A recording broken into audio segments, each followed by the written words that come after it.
This is good.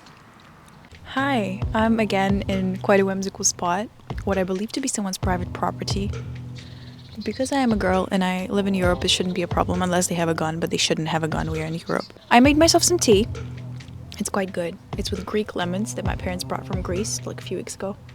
I want this conversation to be a rather calm reflection, just in the grass, so you can just sit and relax into it. It's about to rain. It was super hot today, super sunny. I remember when I was in my healing from derealization state, I was learning a lot about the nervous system and how our thoughts are transformed into worries. Thank God I'm fully healed from derealization. I haven't had any prolonged periods of survival from terror in my mind. So, I haven't had experiences where I had to use these mindfulness techniques. So I forgot them. I forgot that I had knowledge of them. When I was unpacking derealization, I came to the conclusion, I learned that when your body is in survival mode for a long time, it feels like it's in danger. It needs to save itself by assuming that everything is a warning. When you're having a lot of thoughts, this weight feels heavier than you. It feels heavier than everything. So you just can't stop it, and you start viewing your entire existence as an existential crisis. Not like a pointer to a different path on the road, like a thought about a thought. Catastrophize and stretch it to the point where this match becomes a wildfire. You literally are starting a fire by not recognizing that this thought is just a worry, not a warning. You're losing trust in yourself, in the path, in the timing, in the divine unfolding while you're in stress. But with each cycle like that, with each used technique like this, you will intentionally protect your mind from slipping into these unintentional misinterpretations of the signals that your mind is sending you. As usual, in order to fix any issue, any misalignment, we need to face it first, which is exactly what we just did in this long intro. And then we need to fix it. How do we fix it? We need to understand what's the cause of it. Most of the time, dysregulated nervous system, even if it's something else, in the background, it's always dysregulated nervous system. Slow down and diffuse your thoughts. Just voice what's happening. Because most of the time, when you have a worry, already have an addiction or some sort of a coping skill that you choose as a band-aid on this worry. So while you're trying to diffuse the thought, this is unprocessed emotional residue from the past, the pain that I haven't understood, something that is still there that I wasn't aware of. You're trying to voice this thought in order to see that it's not a warning, it's a worry about something that's not actually an existential crisis, but a thought. But because you have this super comfortable, easy fix solution in the form of an instantly gratifying behavior of your choice, plus your nervous system is dysregulated all this time, as we discussed, you are super fast in making the decision to just simply go to the solution right away. Discomfort, I already fixed it. I already kind of voiced it in my head that it is just a response of this unresolved emotional trauma or whatever emotional residue that I have from the past, from all the pain that I haven't felt fully.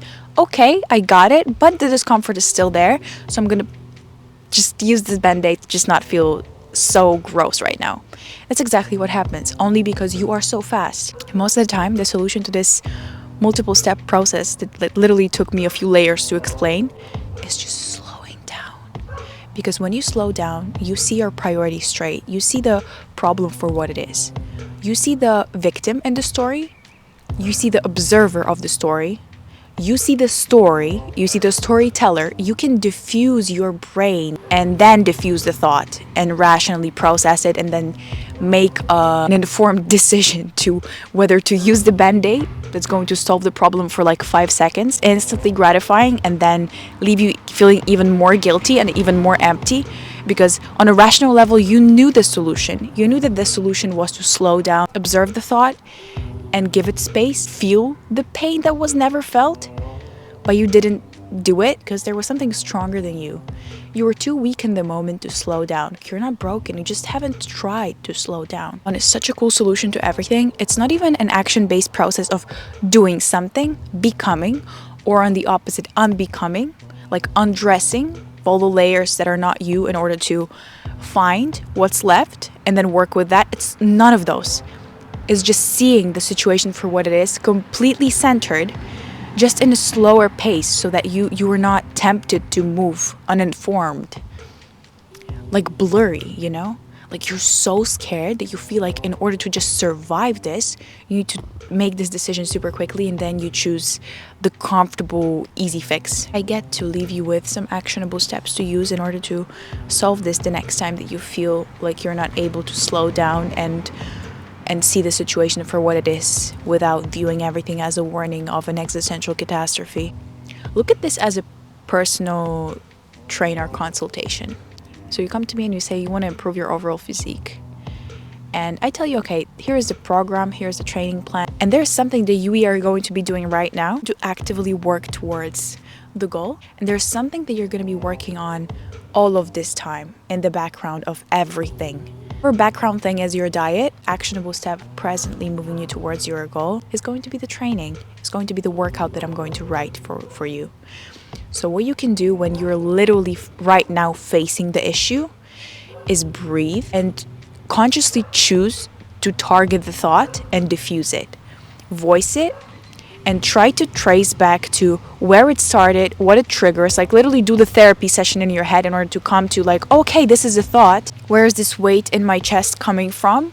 What is it revealing to me? Like go through I don't know what the worry is. Like I'm super generalized right now, but go through it. This is an actual training, like the workout in itself. Because most of the time you're not working out, most of the progress happens while you're resting, while your muscles are recovering. You're not going to be just 24/7 walking around and doing these therapy sessions in your brain. It's not what happens.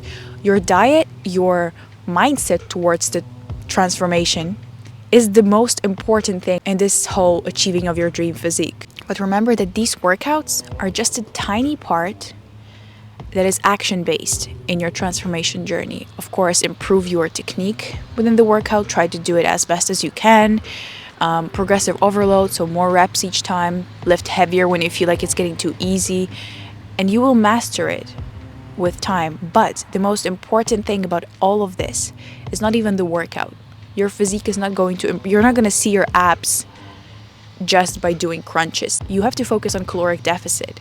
You have to actually diffuse your thoughts all of the time while you're not actively targeting a specific one. Something less judgmental.